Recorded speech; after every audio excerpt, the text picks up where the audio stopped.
ya. Tapi sebelum mulai, nih Mas Fahri gue pengen ingetin dulu nih Oke, apa tuh? kepada teman-teman semua kalau kita punya giveaway. Nah, giveaway-nya itu nanti kita dapat giveaway saldo OPPO sebesar 100.000 untuk 2 orang terpilih. Caranya gimana? Mantap. Share keseruan webinar Sabi di Instagram Story, habis itu follow dan tag Instagram instapay.id, lalu pemenang akan diumumkan langsung setelah materi selesai dan dia akan diumumkan siapa aja pemenangnya di acara ini selesai nantinya. Jangan lupa di storyin, tag Instagram instapay.id, keseruan kita kali ini nantinya akan diumumkan kepada 2 pemenang dengan total hadiah Rp100.000 di saldo OPPO-nya. Lalu jangan lupa juga disiapin nih, biar kalian gak ngantuk atau nggak sambat nih. Cemilannya boleh sambil ngerokok atau mau sambil rebahan boleh. Ini Mas Fahri tuh bangkunya tuh cuma background doang tuh, tapi sebenarnya lagi rebahan ya. Iya benar. Lagi rebahan. Ini green screen ya. Oh, green Properti screen. doang Nah, nih, properti. properti doang. Propertinya gaming gitu kan, tapi sebenarnya lagi rebahan. Oke, karena udah lebih dari 19.15 nih, sesuai janji kita di awal, saatnya kita mulai Sabi volume ketiga. Ya, sukses membangun digital marketing untuk pemula. Silakan Mas Fahri. Oke, assalamualaikum warahmatullahi wabarakatuh. Waalaikumsalam. Nggak bisa denger juga ya. Terima kasih nih buat teman-teman, ada 55 orang sekarang, baru mulai, mungkin teman-teman yang lain akan nyusul, yang udah luangin waktunya buat belajar bareng nih. Aku nggak dibilang guru nggak ya, kita tujuannya di sini adalah sharing bareng gitu teman-teman.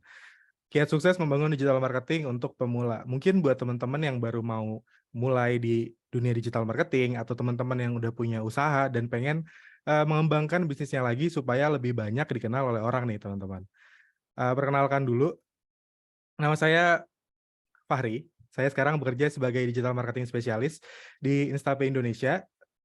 Saya sebenarnya lulusan hubungan internasional ya teman-teman, bukan dari marketing, tapi karena sempat ikut digital marketing bootcamp di Rakamin, akhirnya nyemplung nih di dunia digital marketing. Nah, buat menu hari ini nih teman-teman, pertama kita akan bahas digital landscape dulu, kemudian apa itu digital marketing, kemudian how to get started with digital marketing, gimana kita memulainya, digital marketing channel, kita pahami channelnya, dan yang terakhir, digital marketing skills ya teman-teman. Nah, buat mempersingkat waktu, karena materiku lumayan banyak nih yang pengen aku share ke teman-teman, kita start dulu dari digital landscape nih. Kalau kita lihat secara global ya teman-teman, populasi penduduk dunia nih, ini data terakhir dari bulan Oktober 2022, itu ada hampir 8 miliar orang. Di mana hampir 60%-nya itu udah melakukan urbanisasi atau pergeseran perpindahan gitu ya, dari tinggal di pedesaan menuju ke perkotaan. Otomatis masyarakatnya akan lebih modern gitu ya teman-teman. Nah, ada sekitar 5,5 miliar orang yang pakai mobile phone. Mereka menggunakan handphone. Ini hampir 70% populasi di dunia. Lanjut lagi, 5 miliar orangnya pakai internet. Nah, yang pakai internet ini di global rata-rata tuh satu harinya 6,5 jam atau 6 jam 37 menit nih. Dengan mereka mengakses internetnya 94% itu dari handphone, teman-teman. Lanjut lagi, yang aktif di sosial media itu ada hampir 5 miliar orang atau hampir 60% dari populasi lah. Mereka menghabiskan waktu sekitar 2,5 jam untuk bermain sosial media dan mereka punya sekitar 7 platform nih yang mereka mainkan. Kalau di Indonesia gimana sih, Ri? Gitu. Oke, kita lihat yang di Indonesia ya. Di Indonesia nih ada hampir 280 juta orang. Sama, hampir 57%-nya sudah urbanisasi, tapi ada 371 cellular mobile connection. Kok bisa sih cellular mobile connection-nya ini lebih banyak dibandingin total populasinya, teman-teman? Nah, dengan asumsi ya, kita satu orang itu ada yang punya 2 device atau handphone-handphone yang masuk ke Indonesia sekarang, itu pada punya 2 SIM card. Nah, makanya angka 370 juta ini sangat memungkinkan nih teman-teman. Kita lanjut. Pengguna internet di Indonesia ada berapa? Ada 200 juta. 73% dari populasi. Di mana kita menghabiskan 8,5 jam rata-rata orang. Mungkin ini datanya juga meningkat karena, terakhir kita pandemi ya, semuanya serba online. Kemudian 92% sama, mereka masih mengakses dari mobile phone, dari handphone. Yang main sosial media itu ada 200 juta, dengan rata-rata penggunaan 3 jam, dan juga punya 8 platform. Nah, teman-teman, 8 jam ini udah sepertiga hari yang kita habiskan untuk, menggunakan internet gitu ya. Dan kita ada 8 platform nih yang rata-rata kita pakai. Bener nggak sih? Kira-kira apa aja ya platformnya? Nah, platform apa sih yang sebenarnya paling sering dipakai oleh orang-orang di Indonesia? Yang pertama ada WhatsApp, Instagram, Facebook, TikTok, Telegram, Twitter, Facebook Messenger, Line, dan lain-lainnya gitu ya. Tapi pasti akan ada muncul pertanyaan nih, kayaknya Facebook udah nggak zaman deh Kak, kayaknya Facebook udah nggak ada yang mainin deh. Paling Facebook yang main papaku cuman buat baca-baca berita. Betul, betul, eee, kelihatannya seperti itu ya teman-teman. Mungkin yang teman-teman milenial dan Gen Z udah nggak terlalu banyak lagi nih buka-buka Facebook. Tapi percayalah teman-teman bahwa, eee, masa di Facebook itu sangatlah banyak. Nah, terus dengan data ini apa teman-teman? Ini membuktikan gitu ya kalau, penggunaan internet di Indonesia tuh sebenarnya udah cukup maju nih teman-teman. Dan untuk teman-teman memulai, anggaplah, dari platform-platform ini itu bisa teman-teman, utilize nantinya, gitu ya. Lanjut, hmm, terus ngapain sih orang-orang di internet gitu kan? Nah, orang-orang di internet itu biasanya yang pertama finding information, finding new ideas, inspiration, staying in touch with friends and family, filling up spare time, following news and current trends, dan lain-lainnya gitu ya. Dan ini data ini menurut aku bener banget karena kebiasaan kita di Indonesia ini nggak tahu dikit, dikit-dikit udah Google gitu ya, dikit-dikit Google, bosen dikit buka TikTok, gabut dikit Netflix atau dengerin Spotify gitu. Nah, lanjut lagi nih. Terus yang mereka kunjungin tuh apa selain platform tadi? Ini data dari Semrush, teman-teman. Ini buat bulan, November 2021 gitu ya, diambilnya. Bener kan? Eee, hampir ada 20 situs yang mereka tunjukkan di sini, itu rata-rata kita cari untuk pakai mencari informasi gitu, teman-teman. Google, YouTube, Detik, Facebook, Tribun News, Kompas. Nah, ini kan kita bener-bener mencari informasi, udah nggak sistem konvensional seperti dulu mungkin, baca koran atau kita beli majalah gitu ya. Nah, kalau dulu kita ngelihat dari iklan baris misalnya, sekarang kita udah tinggal Google, mau nyari apa di Google atau dari koran. Radio, bukan berarti radio itu mati teman-teman, tapi, trennya orang-orang sudah mulai shifting dibanding radio harus menunggu lagunya gitu ya, sekarang orang-orang lebih memilih untuk mendengarkan di Spotify. Kalau kita dulu pengen nonton, misalnya Deddy Corbuzier di Trans TV, sekarang kita ngeliatnya udah lewat YouTube. Kenapa namanya channel YouTube gitu ya. Terus kalau dulu nih Megaria, eee, bioskop kita nonton film dengan poster yang masih dilukis oleh orang-orang, sekarang kita mau nonton apapun tinggal via Netflix gitu kan. Tabloid, ini dulu ibu ibu saya sering langganan nih Nova atau Femina, sekarang mereka pun sudah mulai shifting ke digital, termasuk koran teman-teman yang tadi sudah aku sebutkan. Nah, layanan-layanan ini ya teman-teman, kita kan ada layanan yang gratis dan juga berbayar. Berhubung kalau kita lihat data di Indonesia tadi, banyak masyarakat yang sudah mulai melek digital, eee, tentu saja untuk melakukan subscription atau langganan mereka melakukan pembayaran pun secara digital nih. Nah, kita lihat lagi datanya. Untuk di Indonesia teman-teman, ada 28,8% mereka mempunyai aplikasi banking atau di mobile app-nya. Mereka menggunakan 21,6% mobile payment services, dan juga beberapa di antaranya punya, cryptocurrency ya, ada Bitcoin, Ethereum, dan sebagainya. Nah, mungkin ini, kelihatannya kecil, tapi, slowly it's growing. Kenapa teman-teman? Karena sekarang kita udah nggak bisa lepas nih sama yang namanya mobile payment services. Dikit-dikit kita mesen, mungkin dari aplikasi Gojek udah pakai GoPay, kita bayar udah pakai OVO, kita bayar, eee, parkir sekarang udah cashless gitu, dan bisa jadi juga InstaPay dan MCP itu ada di 21,6% tadi ya teman-teman. Promosi sedikit. Lanjut ke aktivitas belanja Indonesia nih. Setelah kita tahu internet user-nya seperti apa, setelah, kita tahu bagaimana behavior-nya nih di platform apa mereka, kita lihat aktivitas belanjanya nih teman-teman. Oke, ini weekly online shopping activities ya teman-teman. Dengan rentang usia antara 16 sampai 64 tahun, orang Indonesia per minggunya, gitu ya, ini karena weekly gitu kan, melakukan pembelian produk secara online, ada 60%.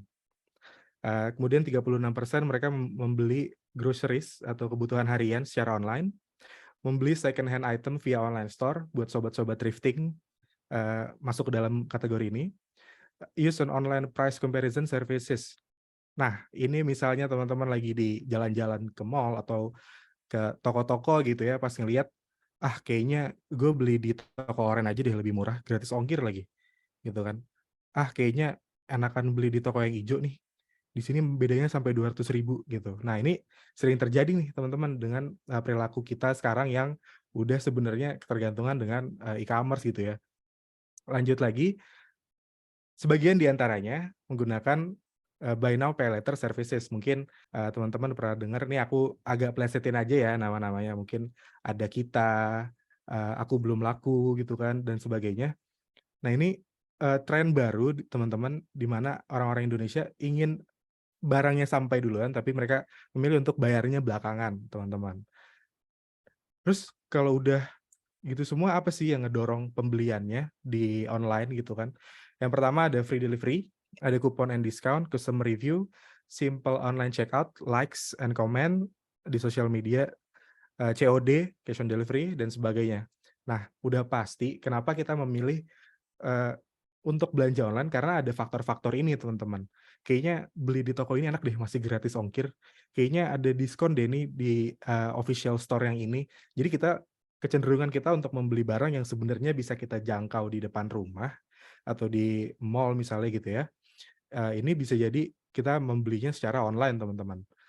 Terus dari data-data itu apa, Kak? Nah, data-data yang tadi aku ceritain, intinya teman-teman jangan takut untuk mulai berjualan gitu ya secara online atau melakukan digital marketing, karena dengan banyaknya masa yang online gitu kan, dengan banyaknya pengguna internet di Indonesia, bisa saja salah satu dari mereka adalah calon pembeli kita.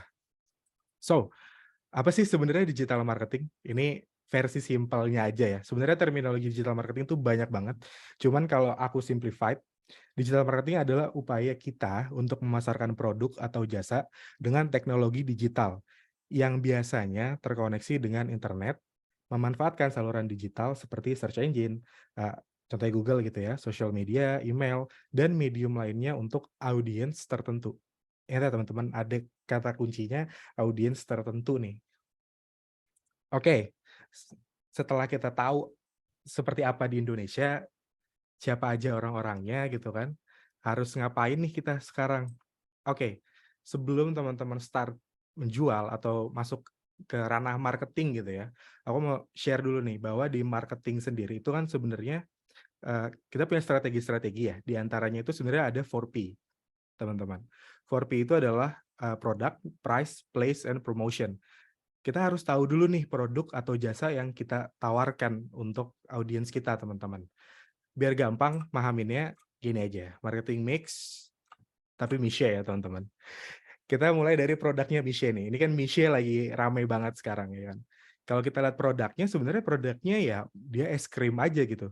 Tapi mereka punya rasa yang nggak kalah enak dengan varian rasa yang banyak dari pesaing-pesaingnya. Kemudian price-nya. Kalau teman-teman beli mungkin let's say McFlurry, Baskin Robbins, Cold Stone, itu kan harganya berbeda ya teman-teman dengan si Miche ini. Tapi harga mereka murah sehingga masyarakat lebih suka nih. Udah murah, enak pula. Apalagi udah murah enak, kurangnya harus deket place-nya. Mereka nggak butuh tuh tempat-tempat kayak mungkin di mall, nyewa tempat yang mahal-mahal di mall gitu kan. Tapi mereka strateginya adalah, kalau teman-teman mungkin jadi meme sekarang adalah malaikat pencabut ruko kosong gitu ya. Ruko-ruko kosong yang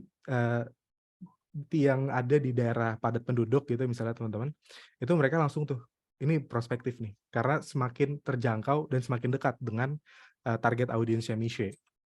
Kemudian promotionnya. Nah, Miche menggunakan sosial media nih teman-teman, mau dari Instagram, TikTok, terus mungkin ada viral marketing, orang-orang jadi bahas nih sekarang kayak Misha, termasuk saya ngebahas ini aja mereka pun dapat promotion sebenarnya, saking viralnya. Nah, ini informasi mengenai, marketing mix 4P ini membantu kita to identify teman-teman.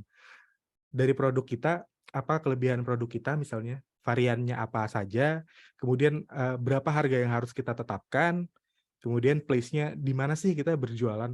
Bisa bisa aja teman-teman punya, bisnis tapi jangkauan untuk pembelinya ada di luar negeri, itu sangat possible loh teman-teman. Karena nggak semuanya kalau teman-teman lihat barang-barang UMKM itu, pasarnya laku di lokal, ada juga marketnya sendiri, misalnya di luar negeri, di beberapa daerah, kayak ada salah satu merchant dari Instapay, mereka produksi silver dan itu banyak banget yang beli dari luar negeri, teman-teman. Kemudian promosinya teman-teman bisa pilih sekarang sosial media, sudah pasti udah harus punya, udah harus update terus, nggak boleh ketinggalan, tetap ikutin juga trennya dan sampai akhirnya kita tahu nih strateginya akan seperti apa. Nah, ini aku ambil dari Profesor Srihartini di Republika yang ngebahas soal Misha ya, props untuk Prof. Srihartini. Lanjut.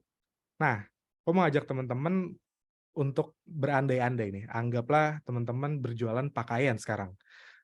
Siapa sih audiensnya? Anggaplah ada saya di situ, teman-teman. Saya adalah audiensnya teman-teman. Lihat dari demografinya dulu. Umurnya 26 tahun, saya karyawan, tinggal di Bekasi, sarjana, hobi dan minatnya main musik, games, online shopping, hangout, social media. Tujuan motivasinya saya pengen punya style pakaian yang menarik dan simpel, ingin punya outfit yang instagramable untuk hangout misalnya, terus ada outfit yang nyaman untuk saya pakai seharian nih dalam beraktivitas. Nah terus challenges-nya apa? Berhubung saya punya badan yang nggak ramping ya, jadi sulit nih untuk membeli pakaian online. Warna kulit saya juga yang tidak putih sawo matang, jadi agak sulit nih kalau pakai warna-warna tertentu. Terus pakaian itu sebenarnya bukan priority kok, tapi saya terkadang perlu nih beli pakaian. Nah, teman-teman, dengan kita bisa mengidentifikasi orang, maksudnya audiens kita ya, atau siapa sih sebenarnya target pasar kita akan lebih mudah untuk melakukan penjualan sebenarnya teman-teman. Kenapa? Katakan dengan kita tahu apa saja yang udah dilihat di sini nih, let's say dari pain point-nya, memiliki tubuh yang tidak ramping, sehingga sulit untuk membeli pakaian online. Oke, kalau saya pribadi misalnya ke toko oren, saya lihat pengen beli baju. Banyak seller yang mereka berjualan hanya ukuran all size. Automatically kalau saya beli, saya gambling nih, saya takut kayaknya nggak muat deh. Tapi ada juga beberapa seller yang menyediakan varian ukuran, mulai dari size yang XS sampai XL, gitu teman-teman. Nah, jadi ini membantu teman-teman untuk decision making juga sebenarnya. Membantu menyesuaikan produk dan jasa teman-teman dengan audiens yang teman-teman tuju gitu. Apakah kita membuat audiens persona ini penting? Penting banget teman-teman. Caranya gimana teman-teman bisa lihat mungkin komparasi dengan produk serupa dulu ya. Seperti apa sih audiensnya? Gitu. Setelah kita tahu audiensnya, kita pahami juga aktivitas apa setelah kita tahu audiens kita. Di marketing sendiri, marketing activities itu sebenarnya kebagi 3 nih teman-teman. Ada above the line, through the line, and below the line.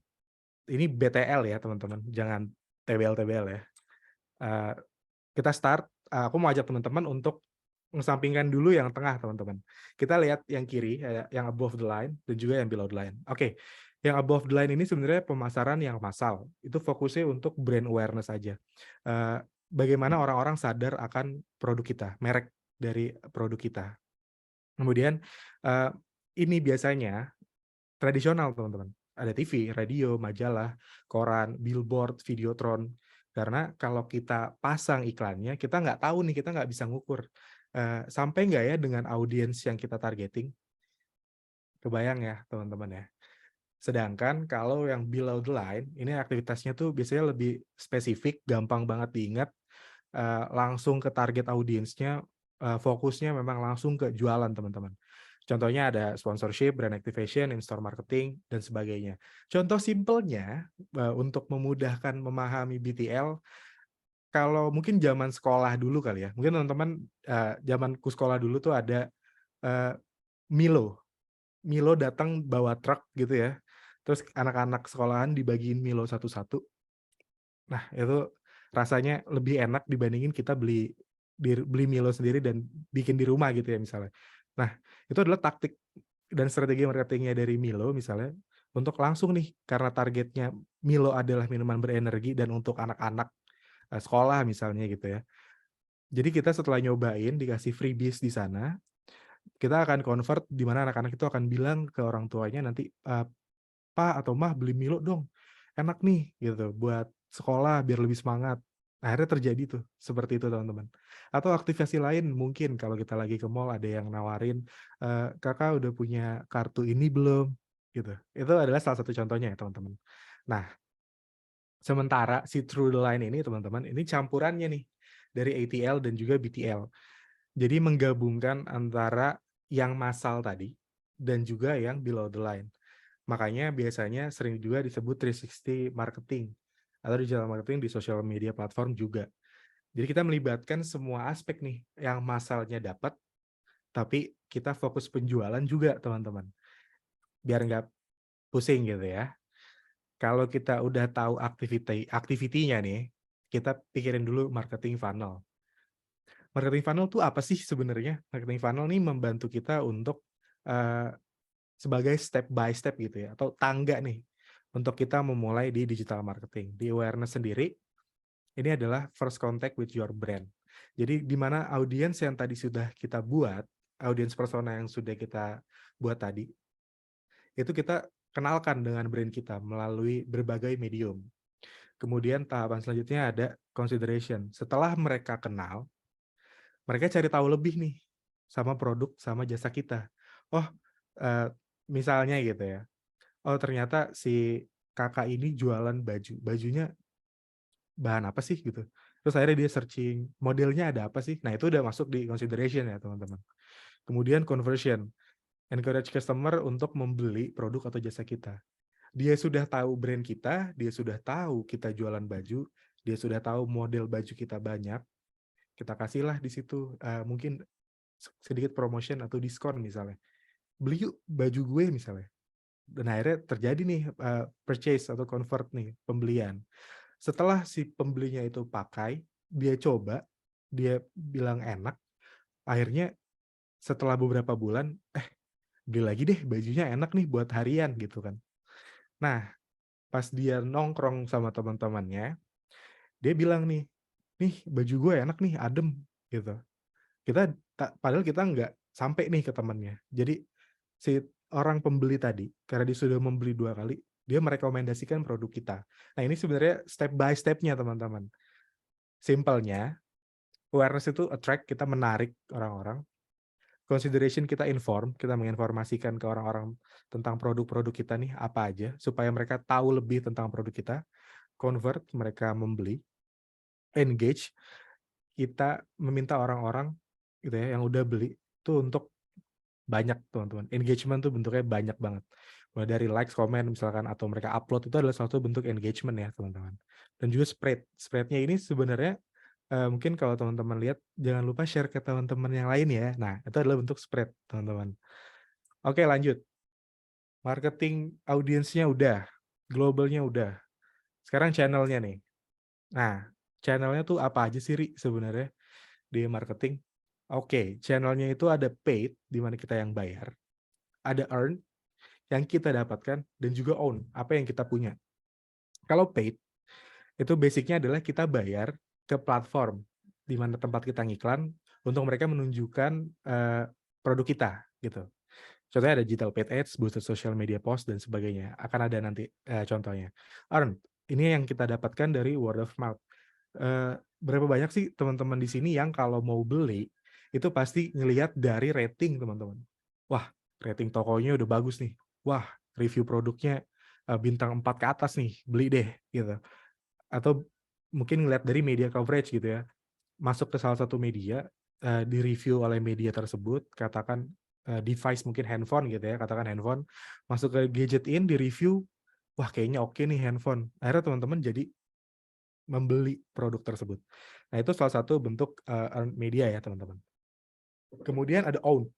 Own ini adalah media yang kita punya nih, di mana kita mempromosikan konten-konten kita secara gratis, nggak pakai bayar, kita melalui publikasi yang kita punya nih. Misalnya kita punya website, kita punya blog, kita punya sosial media. Nah, kita lakukan itu teman-teman. Jadi ada paid, earn, dan own. Oke, contohnya kita kasih lagi. Paid media ada PPC, penjelasannya nanti. Ada paid social, programmatic, online advertorial, affiliate marketing, publisher, push atau push notification gitu ya. Ada own, SEO udah pasti secara organik, native advertising, co-branding, in-house, email, push, ini yang own, push notification maksudnya. Tadi yang publisher beda. Earn media, backlink, earn mention, sponsorship, influencer, dan sebagainya. Teman-teman jangan pusing dulu masalah ini.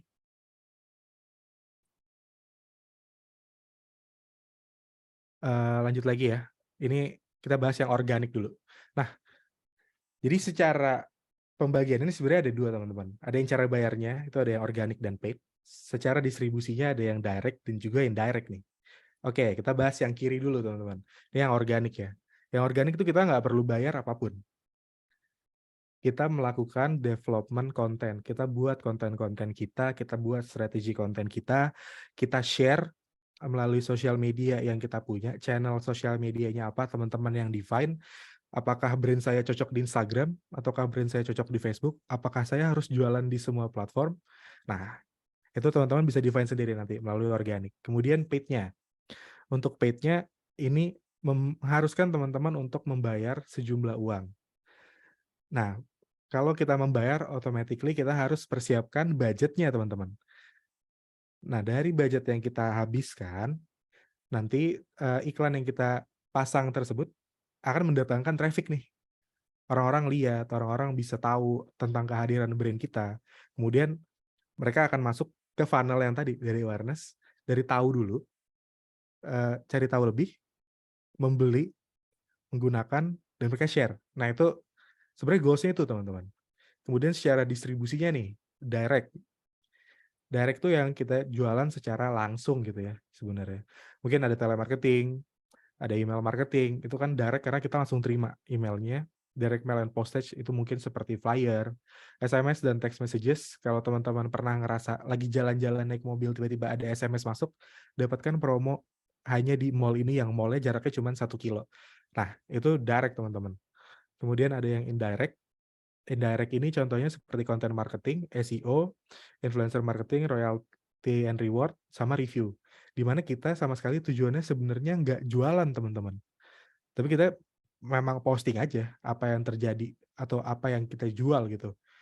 Mungkin kalau misalkan simpelnya ya biar nggak bingung, kalau direct, beli dong baju gue, nih baju gue nih.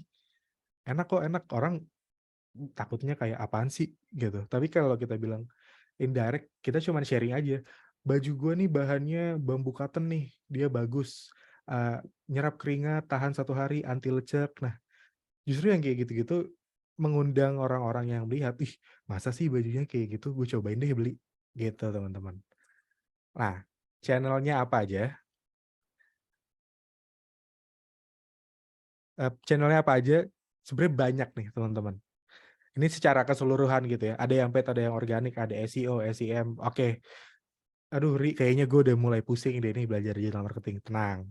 Berhubung ini aku masih sharing aja, aku nggak akan in-depth langsung ke teman-teman gitu ya.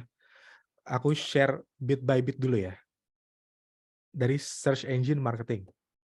Nah, search engine marketing ini kita mengharuskan untuk membayar sejumlah uang supaya website kita atau landing page yang kita punya itu muncul di search engine result page. Mostly Google, teman-teman. Yang mana sih ini nih, yang ini loh, yang ada iklannya di situ. Nah, berarti si pesthouses.id ini mereka membayar sejumlah uang dengan kata kunci atau keyword tertentu, di mana kalau saya cari jual rumah, dia akan muncul paling atas, teman-teman. Biasanya si SEM ini dilakukan dengan cara bidding ya, apa ya, bidding istilahnya lelang gitu. Kalau ada platform lain yang mau menggunakan kata jual rumah juga, jadi nanti siapa yang paling mahal yang akan dimunculkan oleh si search engine result page ini, teman-teman. Oke, lanjut lagi ke SEO. Oke Kak, kalau tadi SEM bayar, SEO gratis gitu kan, organik. Tapi kayaknya lebih effort ya. Tentu saja teman-teman, si search engine optimization ini gimana caranya brand kita itu bisa muncul di Google tanpa kita harus membayar secara organik ya. Ini ada beberapa contoh lainnya. Contohnya nih 2 yang ini, mereka dari keyword jual rumah yang saya masukin, itu di-correction oleh Google masuk ke dalam kata-kata atau keyword rumah dijual.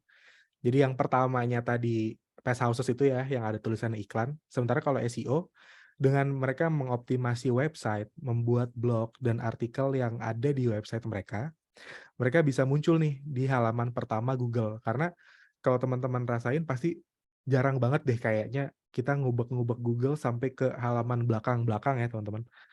Karena kan kayaknya, aduh capek banget deh kalau ngeliat sampai ke belakang. Halaman satu udah, paling halaman satu, dua, udah selesai cari keyword. Kebanyakan orang-orang kan kayak gitu ya teman-teman.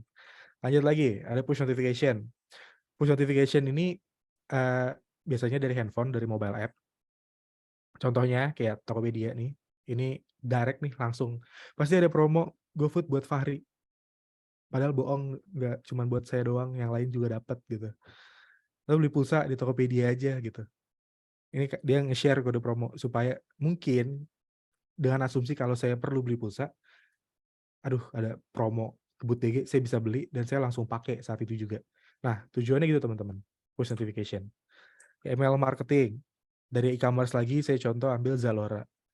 Ini, wah ada diskon nih 50%. New Year keep active, the deals you've been waiting for. Nah, ini mengundang orang-orang untuk beli teman-teman. Tapi kalau misalkan produk atau jasa kita belum bisa memaksimalkan push notification, tenang aja teman-teman. Channel digital marketing banyak, masih banyak yang bisa kita lakukan. Ada social media marketing nih, ini pasti banyak banget nih yang suka nih. Social media marketing itu kita membuat konten di social media untuk promosi.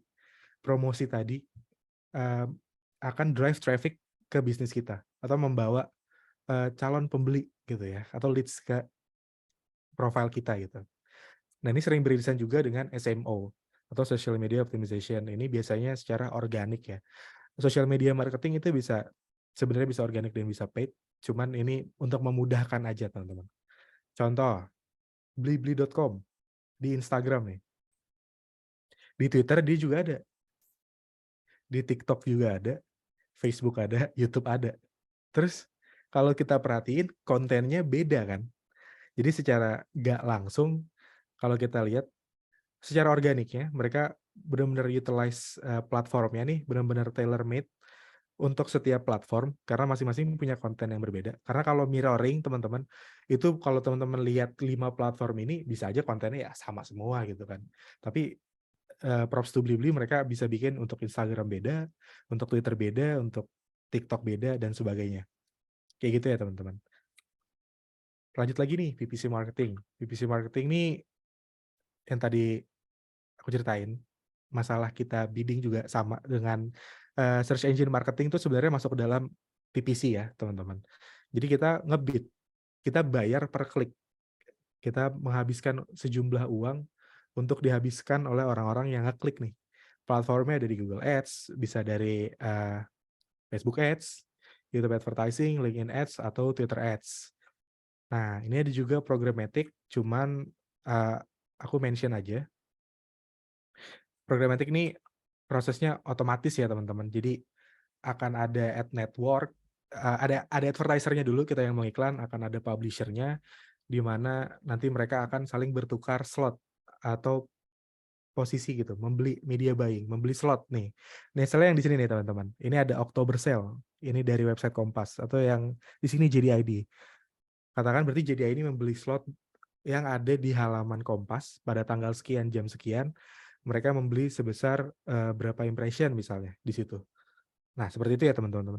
Aku nggak panjang lebar untuk programmatics karena nanti akan panjang juga pembahasannya. Kita lanjut lagi. Ini juga salah satu channel, sedikit sponsor nih teman-teman dari Instapay. Nah, Instapay Katalog tuh kalau dilihat tampilannya sih kayak e-commerce ya teman-teman, tapi enggak. Kita tuh sebenarnya adalah katalog online untuk membantu teman-teman jualan. Kita ada produk inventory-nya, kita ada shopping cart-nya, kita ada delivery-nya dengan si cepat, Ini memudahkan teman-teman untuk yang baru mulai jualan tapi bingung nih channelnya banyak banget gitu kan tadi. Boleh langsung cobain aja download InstaPay. Teman-teman verifikasi datanya, masukin KTP, NPWP, dan juga rekeningnya. Pastikan datanya asli ya teman-teman untuk mempermudah verifikasi. Nah, pembeli teman-teman atau calon pembeli itu nggak perlu download teman-teman. Tapi kalau misalkan kita jualan di marketplace atau e-commerce, kita dua-duanya harus punya apps. Kita mau beli dari apps juga. Kalau ini enggak, teman-teman yang beli nanti tinggal dari linknya aja, gitu ya. Oke, caranya gampang. Kalau kata anak-anak sosial media atau influencer, caranya gampang banget, gitu ya. Yang pertama tinggal klik buka toko baru, pilih jenis tokonya, ada Insta Store kalau teman-teman ada store-nya, atau Insta Service yang berbasis layanan. Langsung aja masukin informasi tokonya, dan pengiriman opsinya mau apa. Tambahin juga produknya, deskripsinya juga jangan lupa jelaskan. Ini membantu untuk identify calon pembeli juga ya teman-teman, supaya mereka mempermudah akses informasi tentang produk teman-teman. Setelah katalognya jadi, tinggal di-share aja linknya. Nah, link yang tadi bisa teman-teman optimasi juga nih untuk menjadikan si katalog online ini sebagai landing page store-nya teman-teman. Bisa teman-teman boost juga online presence-nya melalui Instagram Boost Post misalnya. Ketika diklik dari iklan di Instagram, itu akan masuk ke landing page-nya nih, ke InstaPay katalognya teman-teman. Mempermudah bisnis teman-teman untuk achieve goals conversion, dan juga teman-teman bisa sertain di link bio di profile usaha teman-teman. Lanjut. Sebenarnya kalau memang nggak memasukin di bio ya, sekarang tuh kebanyakan orang pakai mungkin salah satu jatuhnya link kayak kompilasi link gitu ya, melalui Linktree misalnya. Ini contohnya di InstaPay. Ini ada form webinar InstaPay Cakap episode pertama, ada demi InstaPay katalog kita, ada website kita, apps kita. Nah, ini adalah informasi-informasi yang membantu audiens kita mempermudah nih. Jadi mereka merasa, oh apa yang gue perluin sudah ada di bio, cukup jelas. Jadi mereka mau ngapain tuh udah diarahin. Oh mau ngechat, boleh nih kontak, atau mau lihat-lihat dulu ke katalog, boleh deh lihat katalognya, gitu teman-teman. Dengan journey yang mudah, juga akan memperbesar tingkat pembelian ya teman-teman. Terus dari link katalognya sudah ada, pas katalognya muncul, bisa langsung check out teman-teman. Karena InstaPay sendiri sebenarnya merupakan aplikasi pembayaran digital juga ya teman-teman. Kita juga ada online invoicing. Oke, yang kelima, ini nggak panjang ya, udah jam 8 ya. Nah, digital marketing skill tuh apa aja sih, Fahri, yang diperluin? Kayaknya capek deh belajar dari digital marketing tuh banyak ininya, banyak itunya. Enggak. Kalau teman-teman lihat di sini banyak banget. Kalau bisa semuanya why not, tapi nggak harus semuanya bisa teman-teman. Jadi jangan takut harus bisa, mungkin kayak analisis tuh nanti akan ngitung-ngitung yang parah banget gitu. Enggak teman-teman, jangan khawatir, jangan takut. Sebenarnya menurut aku gitu ya, yang penting yang harus kita punya untuk sosial media gitu. Pertama nih sosial media nih, terus ada paid advertising, ada data analytics. Kita bisa nulis, kita bisa bikin cerita bagus, kita bisa bikin artikel SEO, kita ngerti dengan SEM tadi, dan kita bisa desain. Itu aja. Tapi kan banyak juga, nggak apa-apa. Digital marketing nggak semuanya sebenarnya ngurusin itu. Ada pos-posnya masing-masing. Kalau teman-teman interest-nya ke SEO, cukup ke SEO aja. Kalau teman-teman interest-nya di internet marketing, mungkin bisa mendalami tentang SEM. Kalau teman-teman interest juga di Google Ads, bisa jadi performance marketing. Tenang aja teman-teman, banyak banget cabang-cabang di digital marketing sebenarnya. Tapi kalau untuk soft skill, komunikasi udah pasti, karena secara marketing aja, iklan yang kita sampaikan itu udah dalam bentuk komunikasi teman-teman.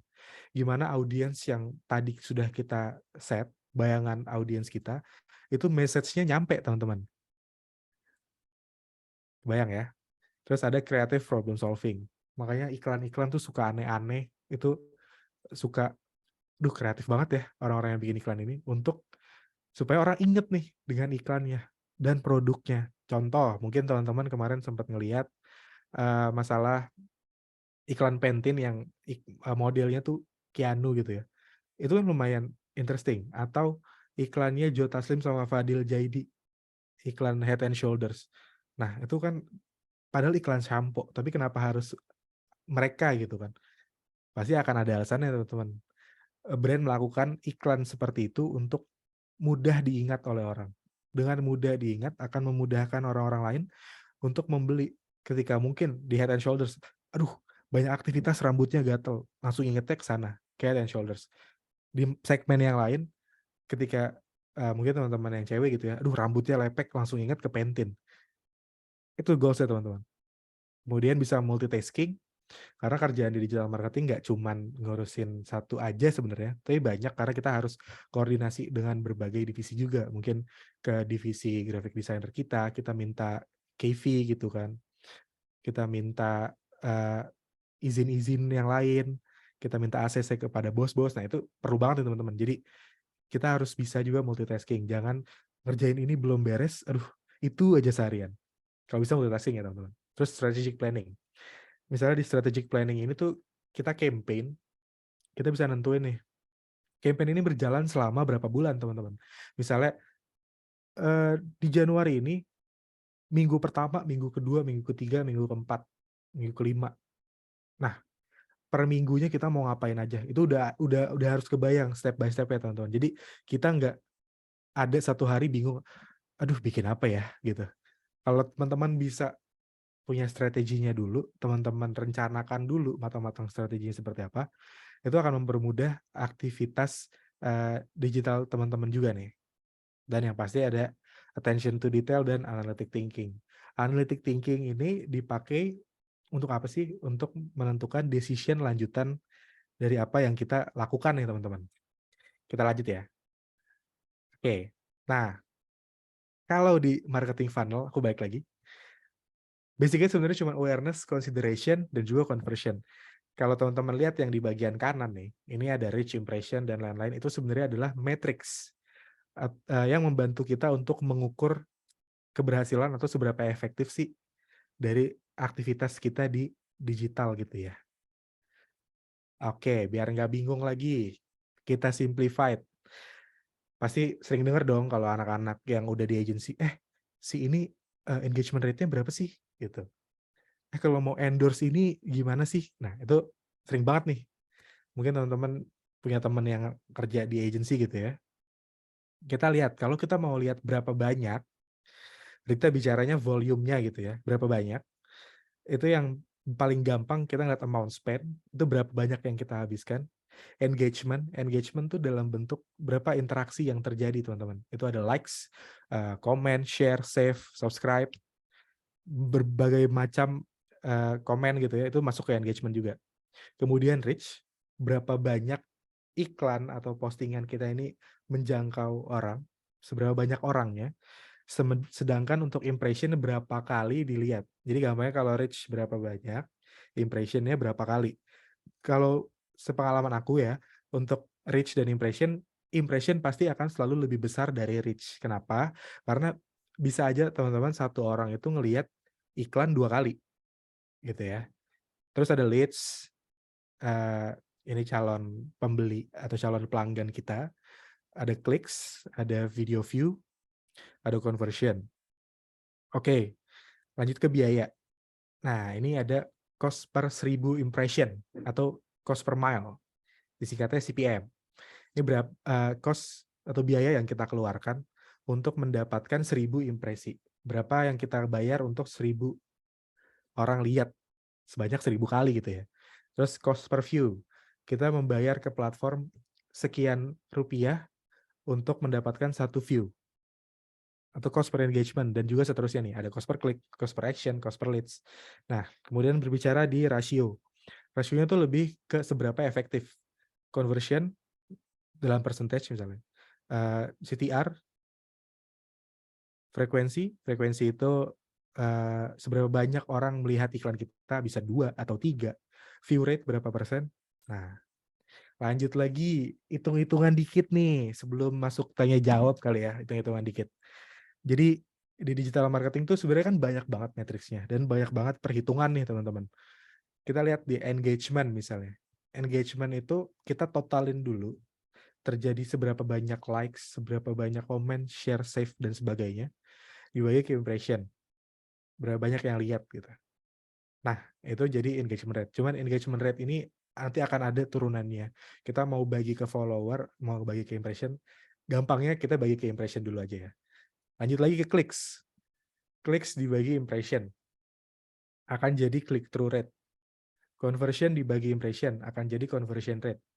Video view dibagi impression akan jadi video view rate in percentage ya teman-teman. Tapi ada yang beda nih. Kalau impression dibagi dengan reach, dia akan jadi frekuensi. Aduh, ngomong apa sih Ri dari tadi? Oke, kita kasih angka kali ya. Mungkin teman-teman boleh, eh aduh nih aku nggak baca chat ya teman-teman, nanti pertanyaannya akan dikurasi oleh host. Aku mau ajak teman-teman untuk hitung-hitungan deh, misalnya sedikit. Gimana? Pada mau nggak nih hitung-hitungan? Oke, it's okay ya. Oke, aku mau ngajak teman-teman untuk menghitung CTR deh, click through rate misalnya. Oke, eh jadi guys, bulan ini iklan gua dilihat sama ada 800 klik nih. 800 klik. Yang ngeliat iklannya tuh ada eh 160.000 orang. Berarti CTR itu berapa sih? Coba.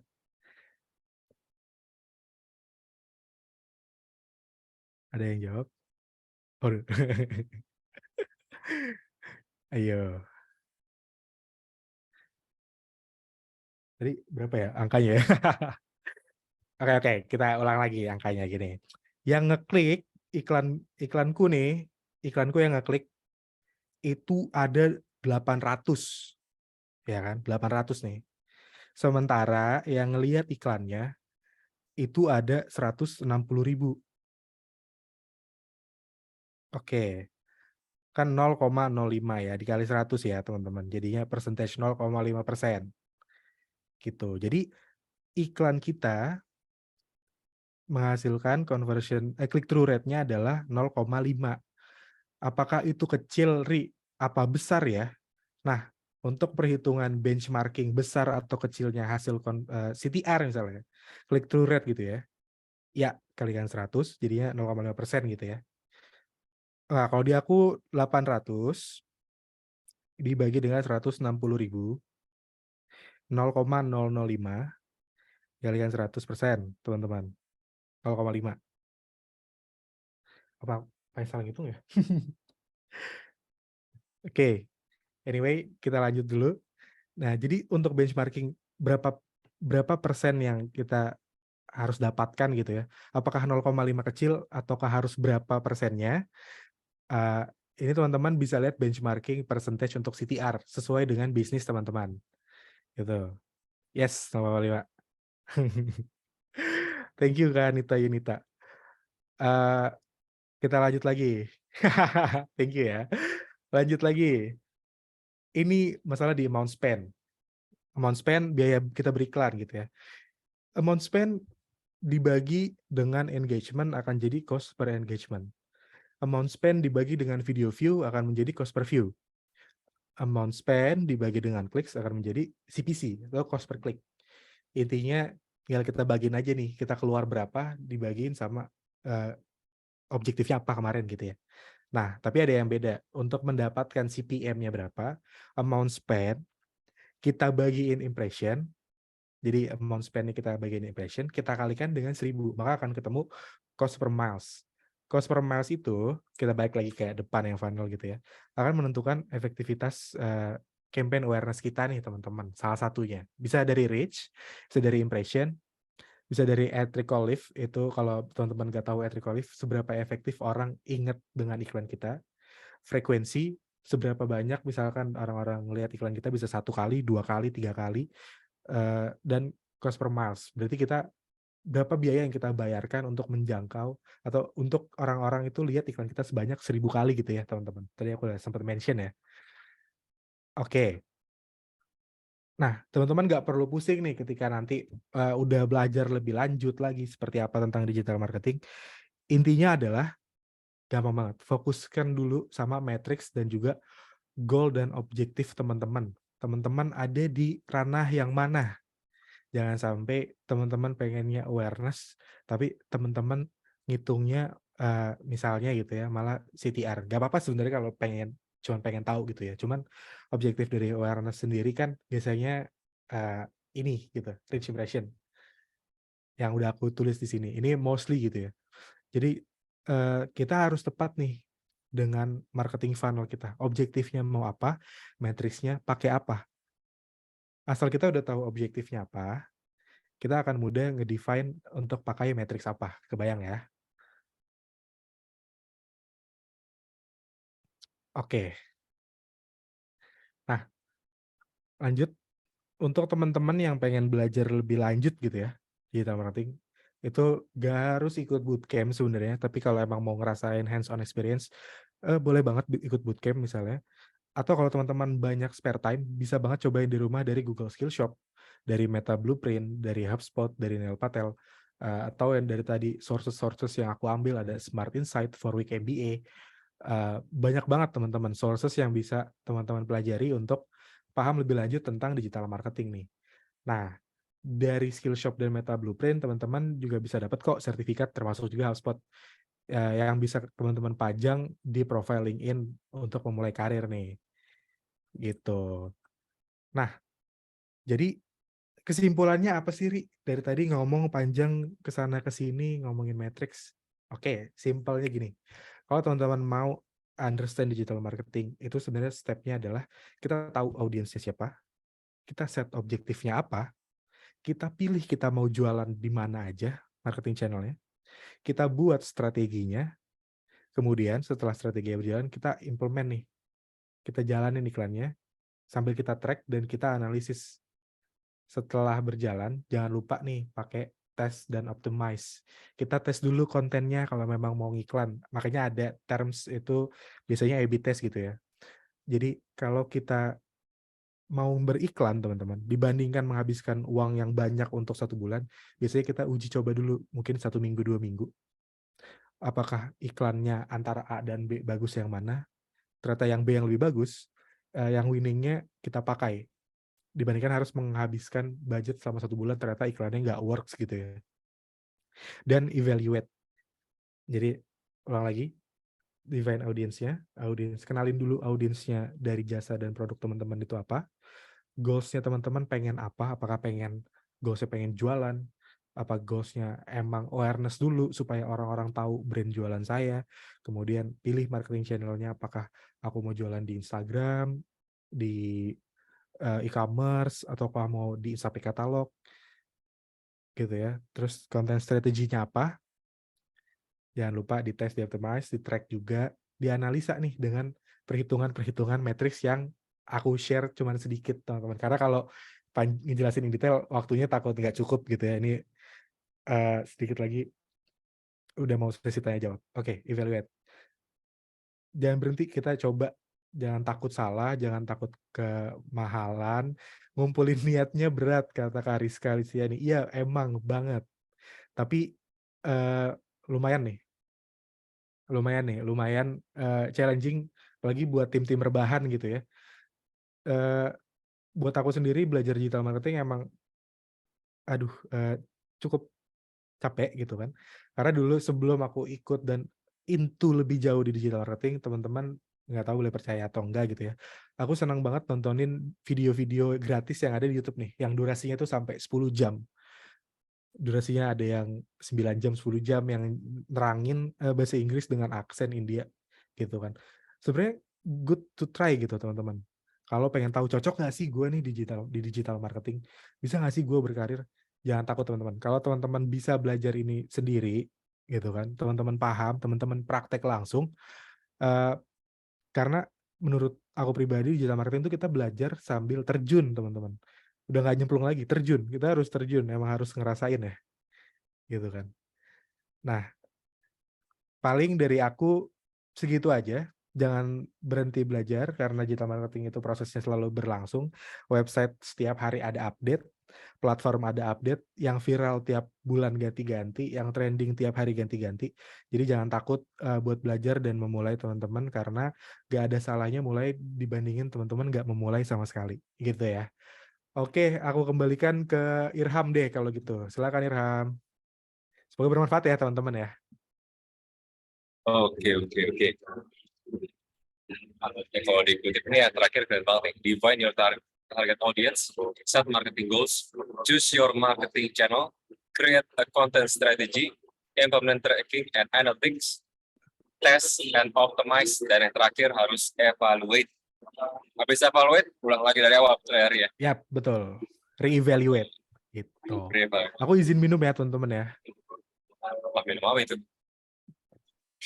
Air putih bro. Kita ngomong mulu dari kering ya. Oke, ini udah banyak banget ini yang nanya. Aduh, aku Langsung lost aja track kita nih. sebut nih. Boleh. Mas Fahri ya, kita kayaknya aktif tadi ini dari Kak Anita nih. Nanya, wait, dari ini dulu aja. Dari Kak Anis Kurniati dari Jawa Tengah.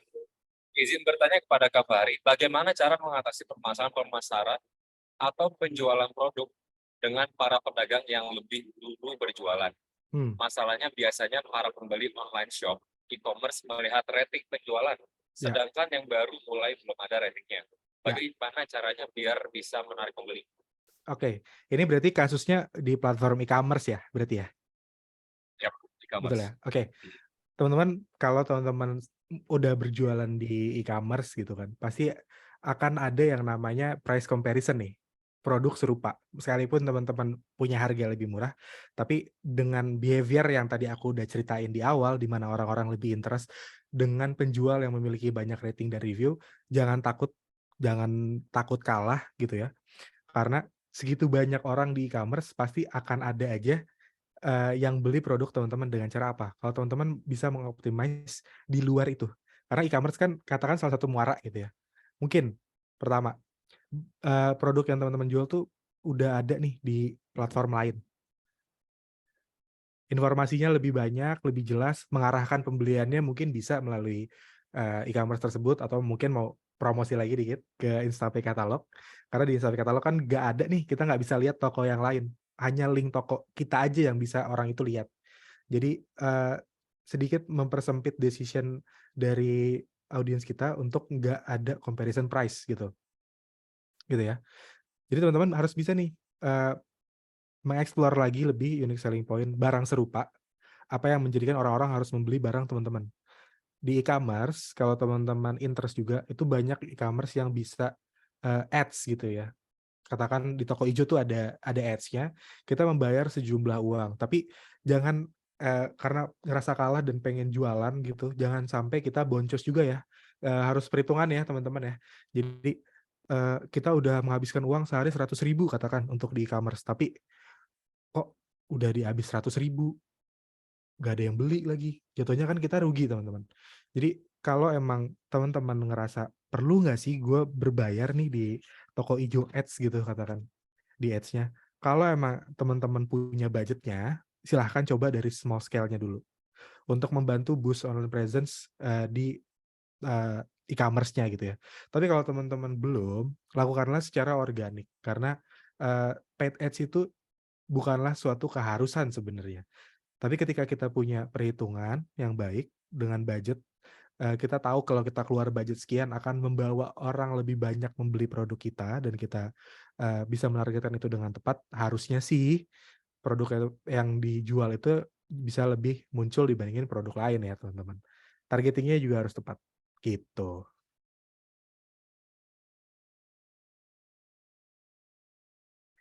Oke. Itu aja paling Mas Firham. Oke. Semoga terjawab ya. Lalu ada pertanyaan lagi ini, tadi karena sempat mention katalog dari Mas Andi.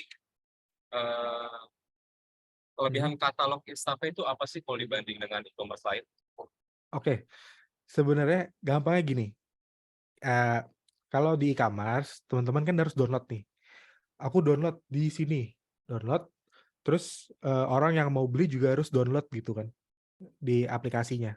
Sementara ini enggak teman-teman, kalau di Instapay, teman-teman bikin katalognya, masukin produknya, terus, teman-teman share ke calon pembeli atau share di sosial media. Nih, beli barang gue di sini aja, di Instapay katalog misalnya ya. Nah, yang mau beli barangnya teman-teman tuh nggak perlu pusing, karena udah langsung ke katalognya tokonya teman-teman aja. Jadi langsung masuk ke tokonya teman-teman, nggak pakai ngelihat produk-produk serupa, produk yang mirip, atau dari produk yang sama dari toko lain, enggak teman-teman. Itu langsung ke Instapay katalog aja. Nah, nanti pembeli bisa langsung tuh bayar di situ.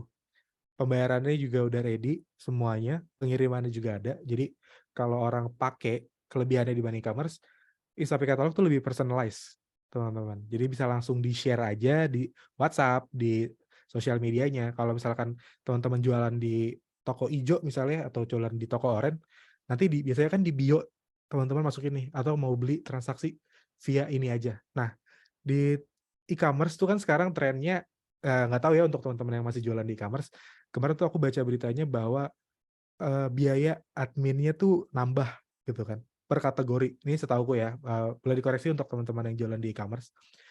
Dari yang tadinya charge fee-nya itu cuma 1%, 1,5%, sekarang tergantung, produk katalognya, misalnya, produk kategorinya, ada kategori 1 sampai 5 dan itu fee-nya bisa sampai 5% atau potongan yang teman-teman harus bayarkan ke platform gitu. Sementara kalau kita di Instapay itu gratis, gitu. Teman-teman nanti cuma dikenakan biaya hanya dari metode pembayarannya, gitu. Jadi ada service fee untuk pembayaran, tergantung metode bayarnya, ya kalau bayarnya pakai CC, ada perhitungannya berapa gitu ya. Paling kayak gitu doang teman-teman. Sisanya untuk platform fee-nya kita gratis. Boleh dilanjut pertanyaan berikutnya. Jangan lupa di-highlight kalau Instapay gratis. Gratis. Gratis. Gratis. Gratis lah pokoknya. Ada lagi pertanyaan ini dari, nah ini mungkin agak menyimpang sedikit ya dari tema, tapi mungkin ini menarik nih. Soalnya tentang Boleh. engagement. Kak, bagaimana ya Kak caranya biar pede dan anti insecure kalau buat konten Mhm. kadang suka sesuai kriteria tapi tak kunjung FYP dan viral. Nah ini kayaknya pakai tema Oke. TikTok nih. Apakah ada tips dan trik Kak buat konten bisa menarik banyak kompetitor yang sangat tinggi dan banyak yang mirip? Oke. Kompetitor udah banyak dan mirip lagi. Kompetitor banyak mirip. Sebenarnya kunci untuk viral gitu ya, atau postingan teman-teman lihat itu adalah sebenarnya hook.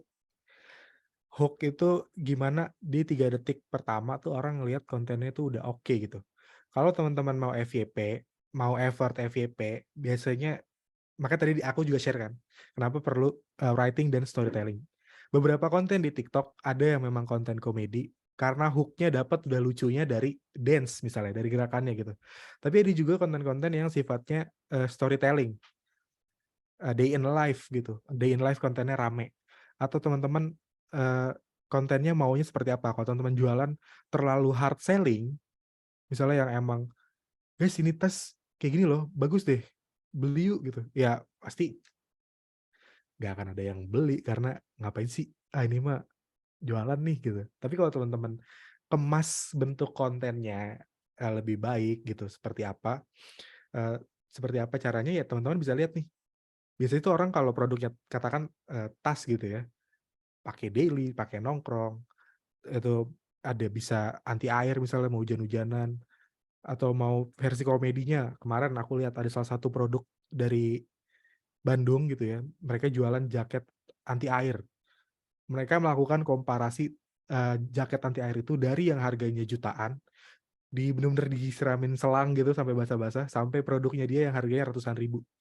Nah itu kan secara nggak langsung ngebuat orang, bagus sih ya jaket yang jutaan, nggak tembus kalau disiramin air atau hujan deras.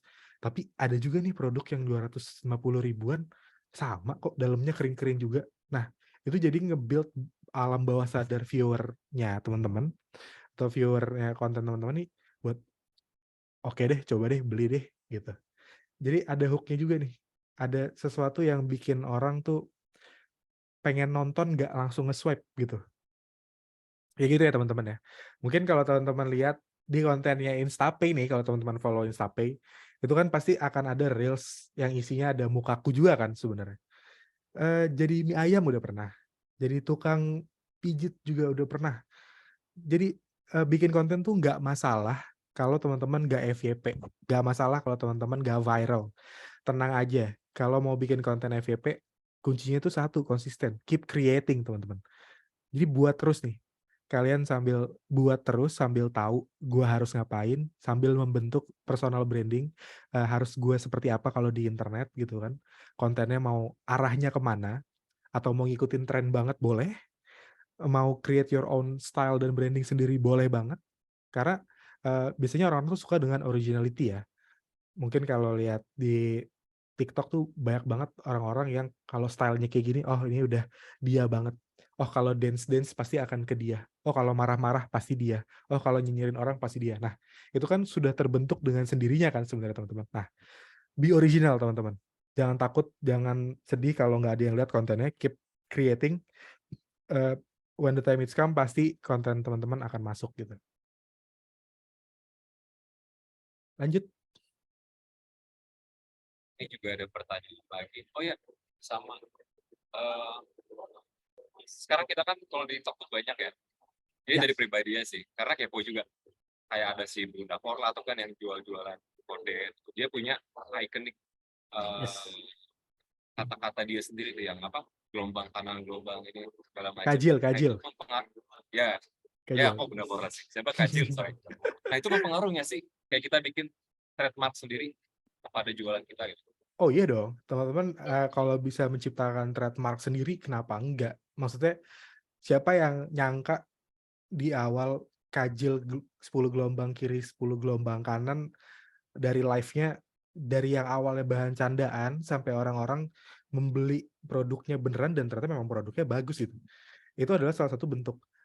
Simpelnya gini, kalau teman-teman, tadi ini aku sekalian baca juga ya dari Kak Rizka Listiani, kalau nggak FYP kadang jadi kurang semangat nih bikin konten. Jangan sedih Kak. Kalau kakak bikin konten gak FYP nggak semangat, kakak coba bayangin jadi orang yang live TikTok sehari belasan jam, tapi belum ada yang beli sama sekali. Itu kan adalah salah satu bentuk effort sebenarnya Kak. Jadi marketing effort termasuk dengan effort creating konten tadi. Ketika kita bikin kontennya yang full effort dengan mungkin kameranya bagus, desainnya bagus, beberapa YouTuber aja mereka bikin ya udah bagus. Tapi kalau yang effortless dan itu lebih disenengin orang, Fadil Jaidi bikin vlog cuman ya udah dari handphone aja kayak gini gitu kan. Tapi dia bisa ngasilin konten yang engaging untuk audiensnya. Kayak gitu. Kayak gitu ya, Ham? Iya, soalnya apalagi sekarang banyak artis-artis juga tanpa harus minta ditonton atau bikin sesuatu untuk mereka ya otomatis. Yes. Iya, jadi banyak. Ada pertanyaan juga nih dari Eri Nugraha. Oke. Omset saya menurun 90% dari penjualan. Saya didapatkan dari online atau Yep. e-commerce lah. Setelah survei ke pelanggan, ternyata mereka mulai keberatan dengan tarif ongkir setiap platform yang mulai mahal. Oke. Strategi apa yang bagus untuk menaikkan omset lagi ya Kak? Mungkin dari sisi strategi marketingnya. Oke, ini kalau yang aku pahamin ya Kak, memang e-commerce ini kan ada beberapa brand yang aku pernah survei sendiri. Misalnya aku mau beli produknya dia, kalau belinya direct melalui WhatsApp gitu kan, terus kita transfer ke dianya langsung, itu biasanya harganya lebih murah dibandingkan dengan kita beli di e-commerce-nya Kak. Aku pernah beli sebenarnya. Kalau misalkan di toko ijo, dia harganya tuh bedanya bisa sampai katakan 10-15 ribu per item gitu. Karena kan mereka harus bayar yang tadi platform fee gitu kan. Nah, kalau di sini mereka keberatan dengan tarif ongkir. Tarif ongkir nih harusnya kalau ongkir sih ke setiap platform sama ya. Gitu kan. Jadi kalau misalkan ongkir karena tadi behavior-nya kebanyakan free ongkir. Nah, kalau udah berhubungan dengan ongkos kirim harus dilihat juga sih dari lokasinya nih Kak. Kalau misalkan Kakak bisa menjangkau dari lokasi yang terdekat dulu nih, sebelum sampai yang jauh, yang sekitaran Kakak aja dulu ya masih terjangkau dengan ongkir yang mungkin murah gitu ya. Kenapa enggak? Kalau memang ada yang beli tapi jauh di sana dan ongkirnya mahal, kalau memangnya orang udah tertarik banget dengan produknya ketika jauh pun pasti saya juga akan beli gitu. Kayak gitu ya, Kak Eri Nugraha. Strateginya apa? Oh ya, strateginya. Yang tadi, lihat dulu kalau memang di regional kakak nih yang deket siapa, kalau memang produknya bisa dijual di situ, untuk menghemat ongkos kirim gak masalah.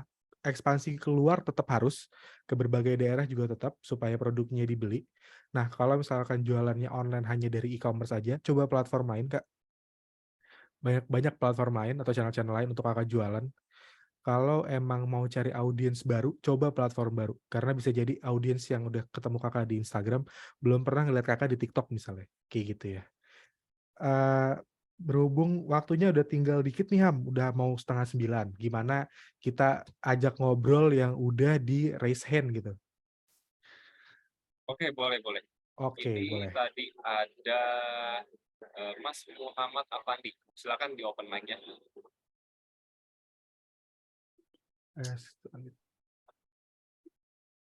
Kak Muhammad Afandi. Halo. Halo. Halo. Ya, silakan Kak. Oke. Izin bertanya, Kak.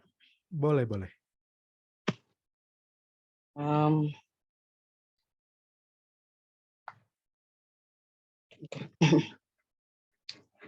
Apakah Kakak punya link khusus untuk belajar tentang kerangka digital untuk pemula dan bisnis dan bagaimana cara kita mengelola database email yang efektif agar konsumen menjadi tertarik dan berlangganan terhadap produk yang kita miliki. Oke, berarti strategi dan berhubungan dengan email kontak base berarti ya? Iya, Kak. Oke, aku mau bahas dari yang email dulu kali ya. Oke, misalnya teman-teman udah pernah jualan nih, dan teman-teman dapat leads atau data-data siapa aja sih yang pernah beli atau calon pembeli kita. Nah, biasanya tuh kita bagi lagi ke dalam bentuk segmen.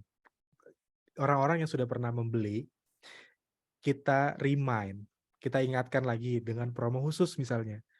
Atau biasanya kalau teman-teman ingat di aplikasi-aplikasi lain, biasanya, "Hai kamu udah lama nggak aktif untuk platform yang online," misalnya. "Kamu sudah away selama 30 hari," misalnya. Nah, kalau untuk pembeli, misalkan dalam 1 bulan setelah mereka pembelian, dia baru beli, barangnya sampai, kita tanya melalui email gitu kan, gimana produknya, minta reviewnya. Kalau misalkan setelah itu 1 bulan, kalau misalkan produknya habis pakai gitu ya, maksudnya barang konsumsi, boleh kita tawarkan lagi, kita ada stok baru nih, atau ada produk baru nih, cobain yuk gitu. Kita ingetin, jadi sebenarnya sebisa mungkin aktivitas dari kontak yang udah kita punya atau leads yang sudah kita punya, kita optimize, Mas Afandi. Journey-nya mereka setelah membeli, kita atur sedemikian rupa strateginya, supaya mereka retain dan kembali lagi ke kita. Mereka membeli produk kita lagi. Makanya tadi kan aku di awal di funnel itu ya ada advokasi gitu ya. Nah, kalau misalkan dia suka dengan produknya, pasti dia akan share ke teman-temannya. Dan itu akan membawa new prospect baru, gitu. Nah, kalau untuk kerangka belajar digital marketing di mana, di slide tadi aku udah nyantumin ya sebenarnya. Aku back lagi sedikit. Oke. Di sini nih. Ini ada Skillshop, Meta Blueprint, HubSpot, dan Neil Patel. Kalau mau versi bahasa Indonesianya, belajar digital marketing di mana, boleh baca-baca blognya Niaga Hoster. Itu cukup komplit kok untuk baca-baca soal digital marketing. Kayak gitu ya, Mas Afandi. Semoga menjawab. Halo. Iya. Ya, semoga terjawab ya Mas Afandi ya. Ya, oke, Kak. Oke, terima Alright. kasih Mas Thank you, Afandi. Mas. Kita Lanjut satu satu lagi kali lagi Eri ya. terakhir ya. Boleh. 1 menit lagi ya. Terakhir ya. Halo, Dari Mas Diki. Mas Diki Galuh. Silakan. Oke, baik Kak, terima kasih ya. Ya. Mungkin agak mirip sama pertanyaan sebelumnya. Perkenalkan, saya Diki, saat ini Ya. masih mahasiswa. Sebelumnya terima kasih atas pemaparannya atas materi tadi. Di sini saya ingin menyinggung terkait permasalahan yang mungkin kerap dihadapin dalam membangun brand awareness gitu. Ya. lewat digital marketing. Mungkin dari keterbatasan anggaran, terus kompetisi yang tinggi di pasar, kurangnya dukungan dari konsumen, kurangnya pemahaman digital marketing di bidang SEO seperti itu, dan masalah privacy dalam mengumpulkan data konsumen. Yap, Nah, betul. menurut Kakak, bagaimana cara mengatasi permasalahan tersebut dan bagaimana cara yang menurut Kakak bagus dalam membangun brand awareness tersebut? Mungkin itu aja, Kak. Brand awareness ya. Ini Iya. pretty unik nih. Jadi memang ini sering terjadi ya, apalagi di kalangan mahasiswa atau teman-teman. Dulu aku juga mau jualan. Paling tepat kalau budget anggaran untuk kita ngiklan itu nggak ada adalah memulai dengan teman. Pasti kita nongkrong gitu ya. Mungkin teman-teman kita tuh nggak cuma teman-teman kampus, ada teman-teman rumah, ada teman-teman nongkrong, teman-teman SMA. Banyak start with your friends first. Kita mulai dari teman-teman kita dulu untuk memasarkan produk kita. Kita bilang, gue jualan nih bro, bantu promosi dong. Nggak ada salahnya lo bantu promosi. Mungkin terdengar sounds a bit klise gitu ya. Aduh, hari gini nawarin temen yang ada gimana gitu kan. Tapi percayalah, start dari temen yang mau membantu itu, sekedar exposure aja. Kita di sosial media katakan asumsi satu orang punya 1000 follower dan 1000 following gitu ya. Kita share aja satu story kita ke teman, itu perlahan-lahan spread-nya itu akan menyebar. Karena banyak juga bisnis-bisnis untuk makanan ya, Mas Diki misalnya, itu dimulai dari teman ke teman. Mereka startnya, misalnya handmade buat donat gitu kan. Jualan di kampus, dibawa, cobain deh, donatnya enak nih. Akhirnya dari rame mulut ke mulut, si dia bikin donat enak loh. Akhirnya beli gitu kan. Terus sampai lama-kelamaan dia kewalahan untuk bikin sendiri, akhirnya expand untuk ngajak orang lagi.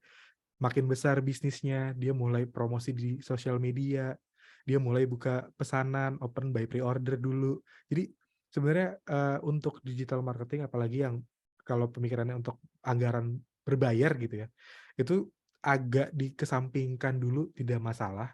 Kita fokus dulu untuk membangun dulu, Mas Diki. Gitu. Karena kalau kompetitif udah pasti yang jualan baju nggak cuman kita doang, yang jualan make up banyak banget. Yang bisa bikin kita stand out adalah unique selling point yang kita punya, branding yang kita punya, gitu. Kalau teman-teman lihat mungkin brandingan Erigo sebesar itu sekarang, dulu Erigo tidak sebesar itu. Jadi kita sebenarnya kalau mau ngelihat untuk online presence, kita jangan lihat sekarangnya sih teman-teman. Kita lihat dulu di belakangnya atau in early karirnya mereka tuh seperti apa. Karena kita tidak bisa langsung expand atau memulai langsung jadi besar kalau kita tidak tahu rasanya menjadi kecil. Kayak gitu. Semoga menjawab ya Mas Diki ya.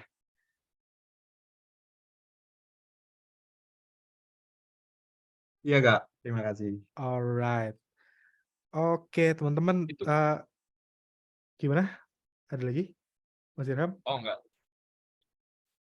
Gimana? Udah Oke. cukup. Alright. Oke.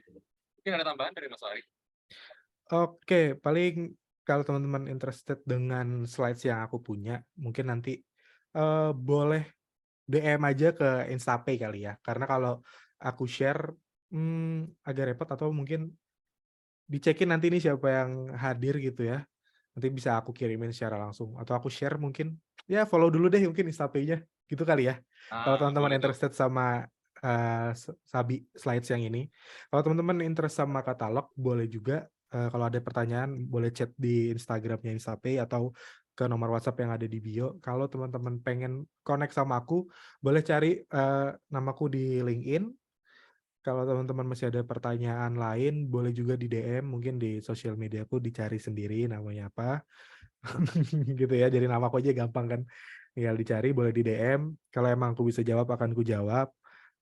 Terima kasih buat teman-teman yang udah hadir. Kurang lebihnya mohon maaf. Kalau ada yang salah-salah, mohon dimaafin gitu ya. Sampai ketemu lagi di acara Sabi berikutnya.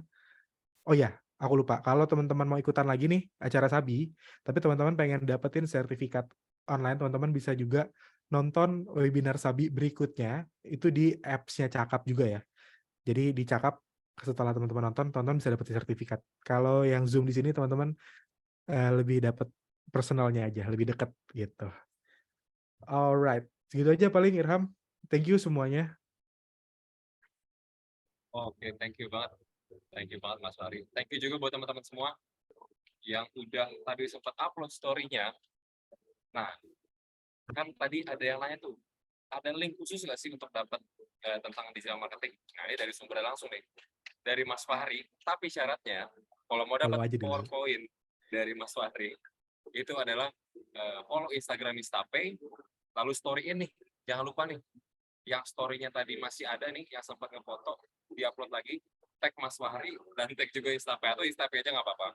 Nanti DM, Pak, minta PPT Sabi volume 3 dong. Nanti kita kurasi tuh udah follow Pak ini, Pak. Ya. Nah, baru nanti kita kasih. Nanti kita Ya. share di situ aja kali ya. Soalnya takutnya kalau di open link malah disalahgunakan ya guys ya. Ya, betul. Gitu. Takut disalahgunakan. Nah, karena acara kita udah selesai, saya mau baca ini pemenang dari giveaway Oppo 100.000 kepada 2 pemenang. Dan pemenang yang adalah nggak ada trouble, nggak ada ya? Nggak ada. Adalah ini Instagram dari @bima_bjr dan @ronsomantri. Nanti nama pemenangnya lihat di kolom komentar ya. Alright. Selamat buat Mas Bima BJR dan @ronsomantri. Boleh DM ke Instapay ya, nanti yang ngirimin giveaway-nya kan gue juga ya. Tenang aja. Aman pokoknya. Oke, boleh langsung di DM Instagram dari langsung di DM aja ya biar kayak langsung, Instapay ya. biar langsung di gas transport ya. Oke, terima kasih banyak kepada para audiens yang udah datang nih dengerin materi tentang marketing, digital marketing dari Mas Fahri tentunya. Terima kasih kepada tadi total hampir 80 partisipan yang sudah hadir. Sangat luar biasa, boleh tepuk tangan dulu buat kita semua nih. Akhir Thank kata you ya saya teman-teman. Terima kasih banyak. Mohon maaf bila ada salah kata dan juga ada salah-salah penyebutan dalam komentar atau juga pertanyaan yang belum disebutkan nih. Mohon maaf juga yang belum bisa disampaikan. Mungkin ada closing statement dari Mas Fahri. Mulai aja. Tapi nggak mulai aja dulu ya. Mulai aja. Belajar aja. Terjun aja. Belajar sambil melakukan. Udah, itu aja. Oke, jadi jangan kecebur ya. Kalau kecebur kesannya terpaksa gitu ya. Kalau terjun kan berarti kemauan diri sendiri gitu. Ya, betul. Oke. Terima kasih banyak. Akhir kata saya ucapkan terima kasih dari segenap teman-teman Instapay dan juga Cakap. Wassalamualaikum warahmatullahi wabarakatuh. Bye, see you guys.